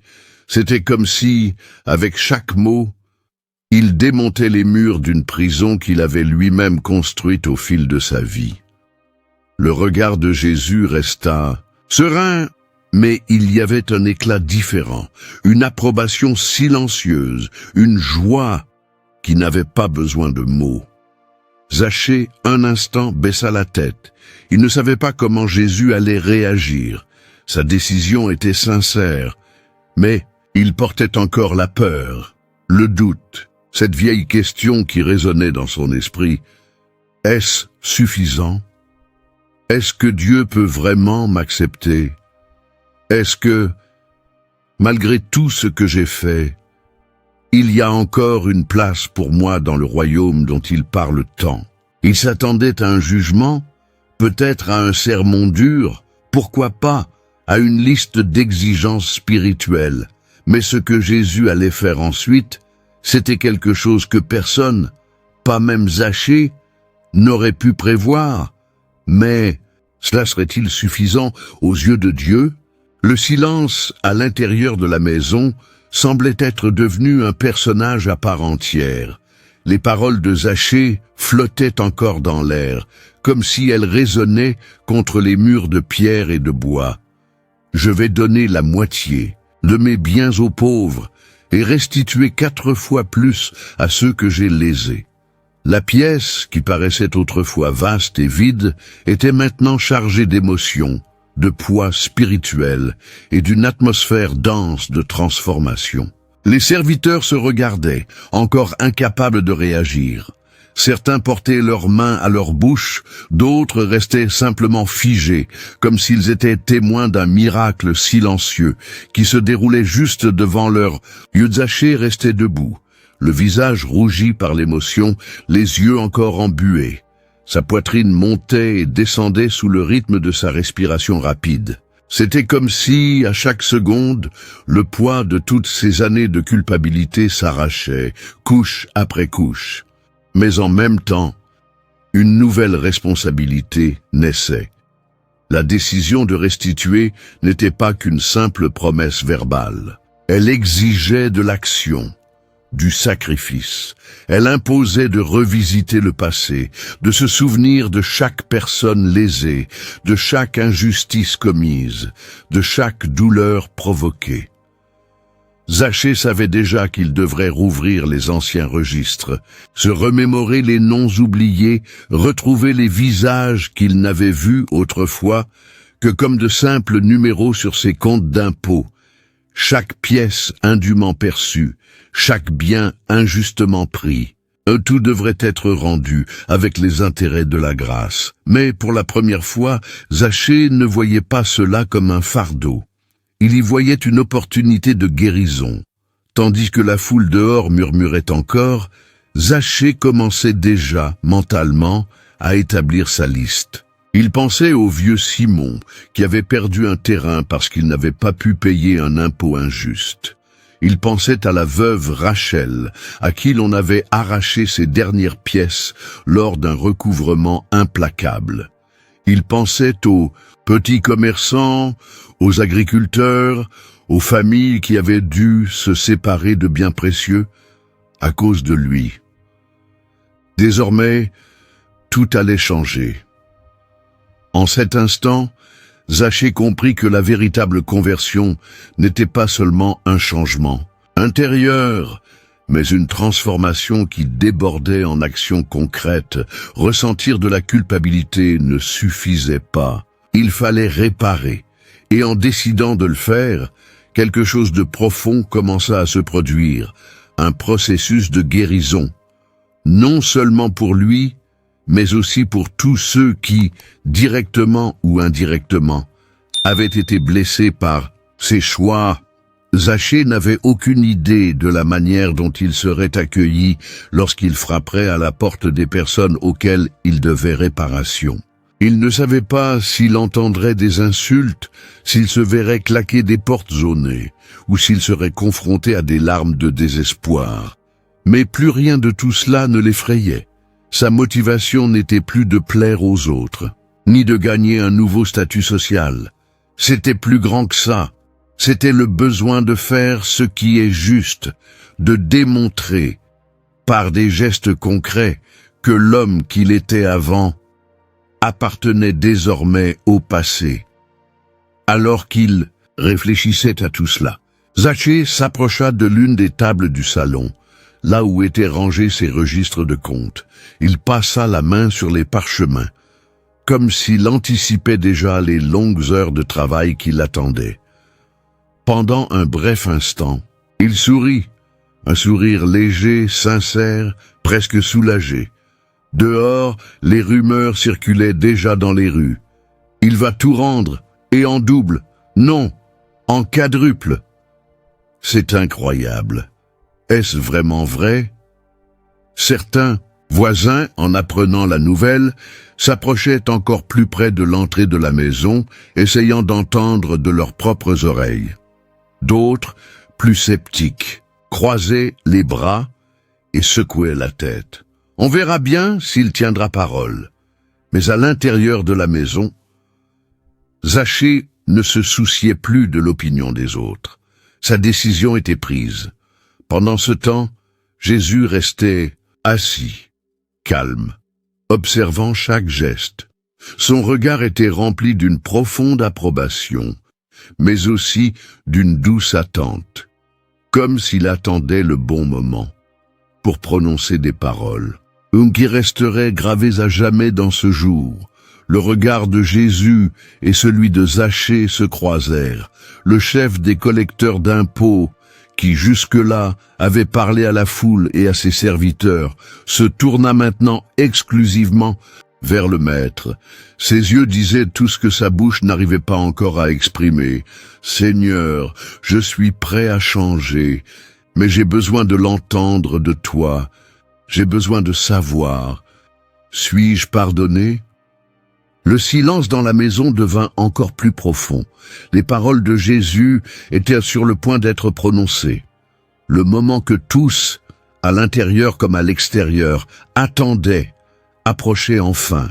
Et alors, Jésus parla, et tous écoutèrent. L'air à l'intérieur de la maison était chargé d'attente. Tous les regards étaient fixés sur Jésus. La transformation de Zachée avait été si soudaine et si radicale que même les serviteurs, habitués aux caprices et aux ordres brusques de leur maître, le regardaient maintenant avec un mélange de stupeur et de respect. Dehors, la foule, qui exprimait auparavant mépris et incrédulité, attendait, comme instinctivement, une réponse de Jésus. Tous espéraient un verdict. Certains souhaitaient une réprimande publique, d'autres étaient simplement curieux. Mais tous voulaient entendre ce que le Maître avait à dire sur ce spectacle inattendu de repentance. Jésus, quant à lui, resta silencieux un court instant.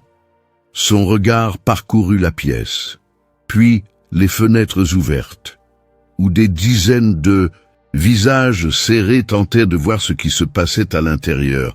Puis, enfin, d'une voix calme, mais pleine d'autorité, il parla. « Aujourd'hui, le salut est entré dans cette maison. » Les paroles sortirent de sa bouche comme un tonnerre de grâce. Elles ne furent pas prononcées en criant. Il n'y eut aucun geste théâtral. Mais le poids spirituel de cette déclaration fit presque trembler le sol sous les pieds de tous les présents. Zachée, en entendant cela, sentit ses genoux fléchir. Les larmes qu'il retenait depuis longtemps franchirent enfin les barrières de ses yeux. Il porta ses mains à son visage et pleura comme un enfant. Mais ce n'était pas un pleur de tristesse. C'était un pleur de soulagement, de libération, d'un poids arraché à son âme. Jésus ne se contentait pas de reconnaître sa décision.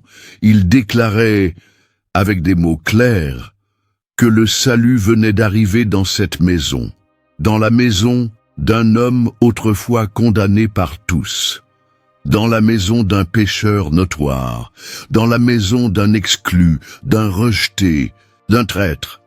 La foule, en entendant les paroles de Jésus, réagit de manière diverse.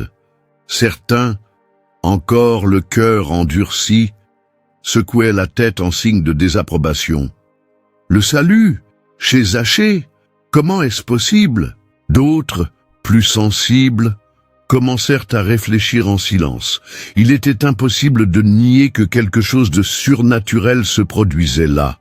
Ce n'était pas qu'une scène émotionnelle, ce n'était pas un simple coup de communication religieuse. Il y avait un changement réel, visible, palpable. Jésus poursuivit, car lui aussi est un fils d'Abraham.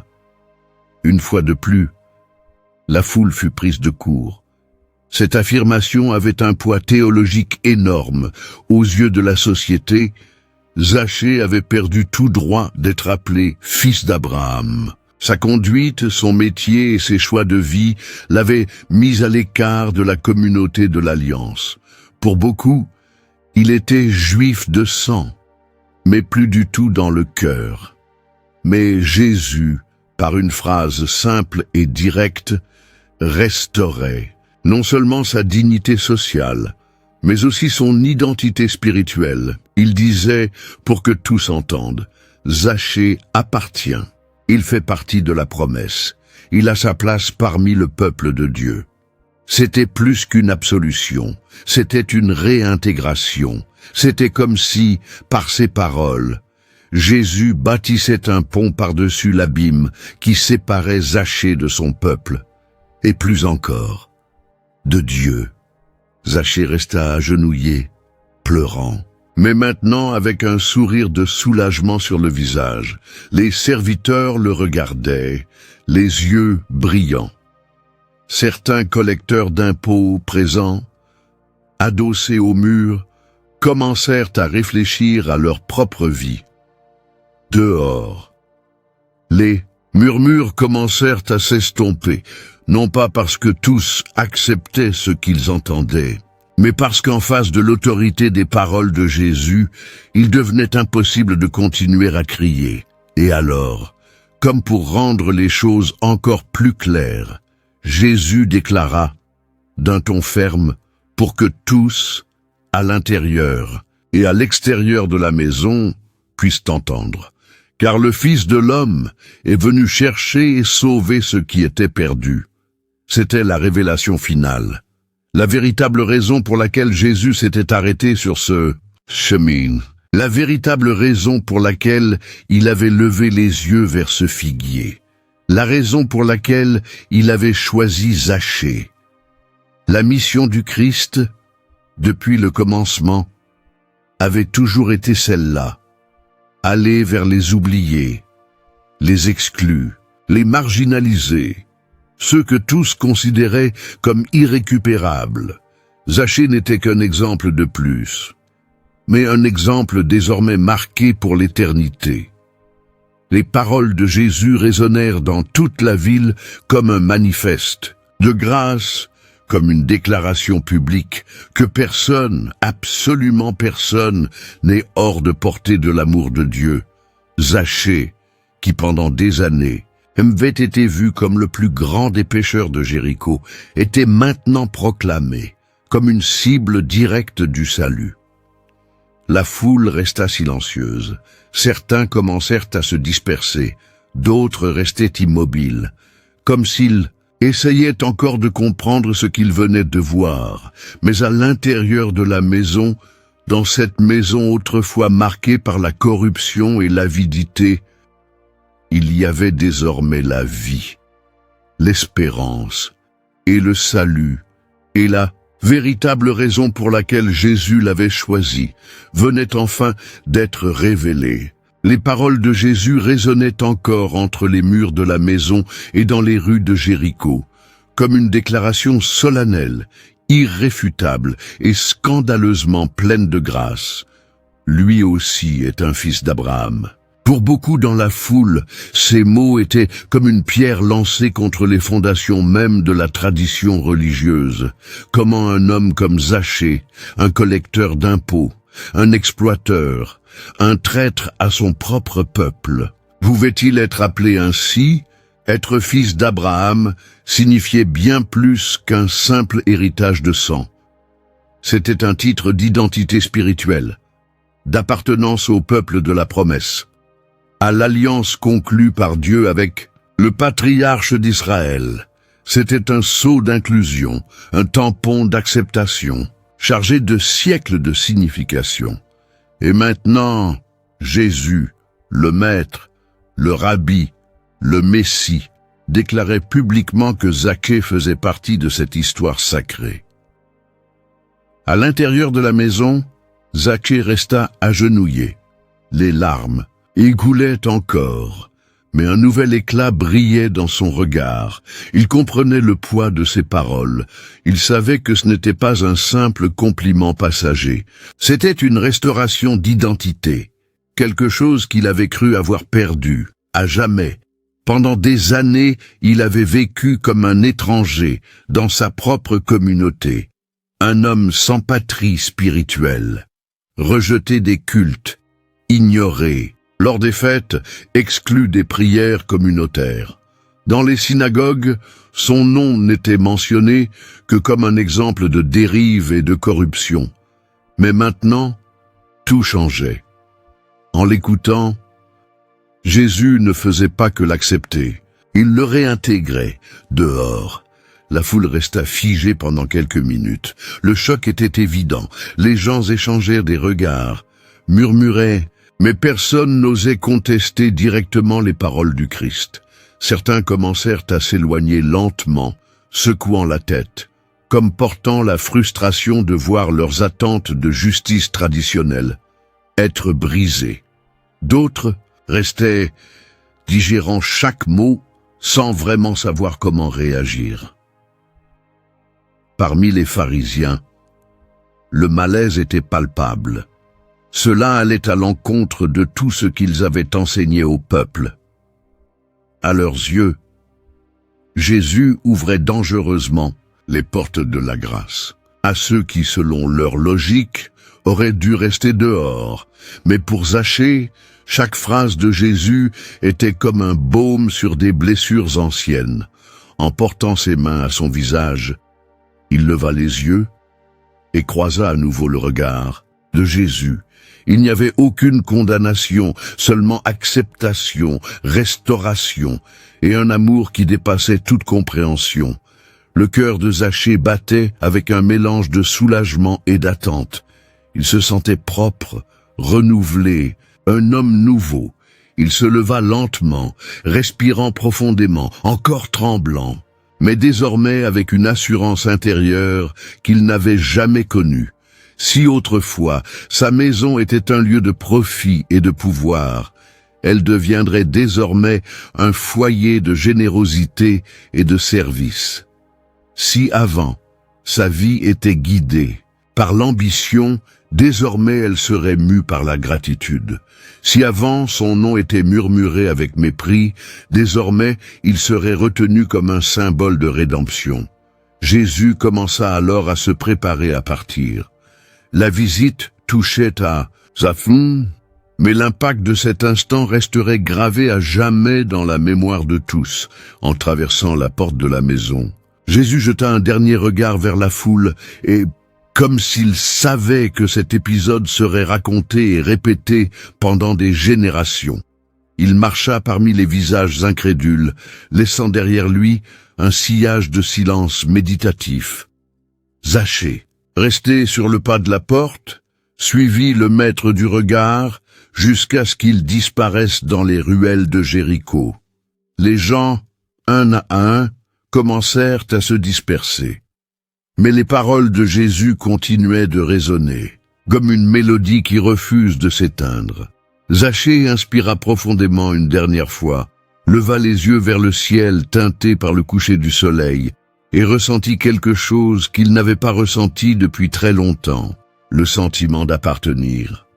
Désormais, il n'était plus seulement un homme riche, il n'était plus seulement un publicain repentant, il n'était plus seulement un pécheur pardonné, il était un fils d'Abraham.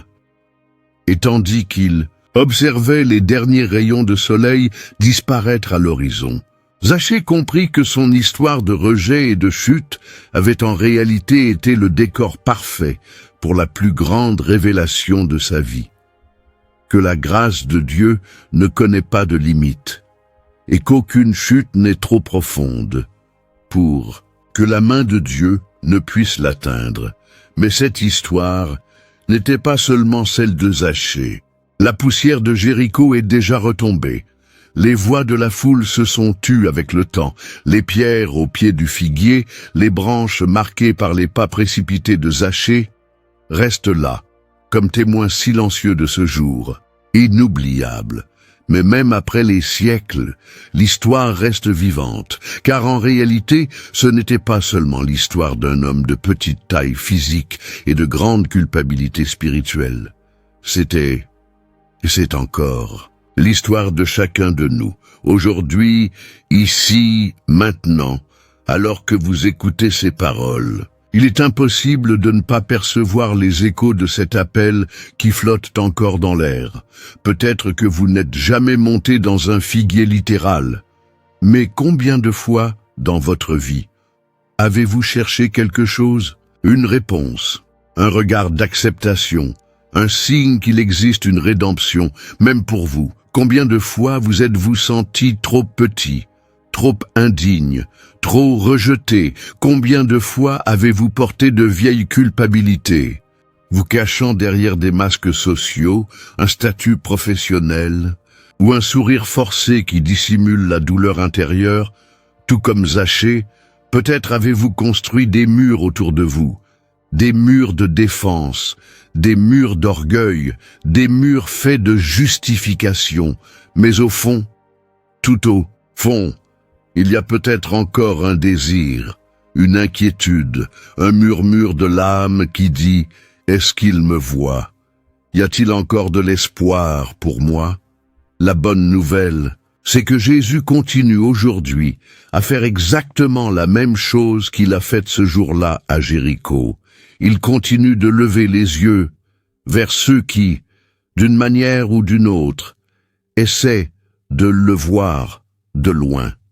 Il continue d'appeler par le nom, il continue d'ignorer les étiquettes que la société nous impose, il continue de traverser les foules et il continue de dire « Aujourd'hui, je veux être dans ta maison ». La question qui reste pour chacun de nous est « Quel est notre figuier? Quel est l'obstacle que nous devons surmonter?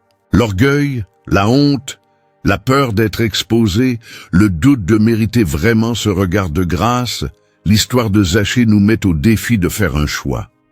Le premier, c'est le courage de nous exposer, de chercher, de monter dans notre figuier personnel, quel qu'il soit. Le deuxième, c'est la volonté de descendre rapidement, quand nous entendons sa voix. Et le troisième, peut-être le plus difficile, c'est l'abandon total de tout ce que nous sommes. Et avons, pour être transformés, l'appel qui a retenti à Jéricho résonne encore aujourd'hui. Il traverse les siècles. Il brise le silence de nos nuits. Il franchit les murs de nos défenses émotionnelles et spirituelles. Jésus appelle encore. Il regarde encore. Il reconnaît encore. Il transforme encore. Et le plus extraordinaire, il continue d'appeler par le nom aujourd'hui, maintenant, à cet instant précis. C'est peut-être votre nom qu'il est en train d'appeler. La question est, êtes-vous prêt à descendre de votre figuier et à le recevoir dans votre maison? Que l'histoire de Zachée ne soit pas seulement un souvenir lointain, mais une invitation personnelle, parce que le scandale de la grâce continue, et elle vous tend la main à vous fin. Si cette histoire a touché votre cœur, 2 autres vidéos avec des personnages bibliques ayant eux aussi vécu des rencontres transformantes avec Jésus vont maintenant apparaître à l'écran. Cliquez pour regarder, abonnez-vous à la chaîne et laissez un like et que Dieu vous parle, tout comme il a parlé à Zachée, même lorsque tout semblait perdu.